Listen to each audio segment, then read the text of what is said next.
नमस्कार मित्रांनो, माझं नाव रोटरी उमेश चव्हाण।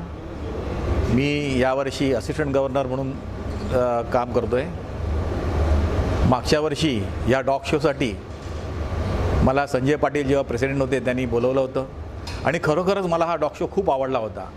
विविध प्रकारचे जे डॉग्स आहेत ते मला इथे पाहायला मिळाले होते आणि प्रचंड गर्दी या डॉग शोला असते।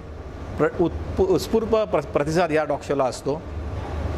महाराष्ट्रातून विविध ठिकाणातून ह्या डॉग शोला बरीच मंडळी उपस्थित असतात आणि रोटरी क्लब ऑफ डोंबिवली अपटाऊन हा जो क्लब आहे हा गेले 8 ते 9 वर्ष हा डॉग शो करत आहे। जवळजवळ 8 ते 10 हजार मंडळी ह्या डॉग शोला उपस्थित असतात आणि मी एक डॉग लवर आहे आणि त्याच्यामुळे ह्या वर्षीपासून पुढे मी सतत ह्या कार्यक्रमाला उपस्थित राहणार आहे आणि मी तुम्हालाही आवाहन करतो की तुम्ही या डॉग शोला आवर्जून या। नमस्कार।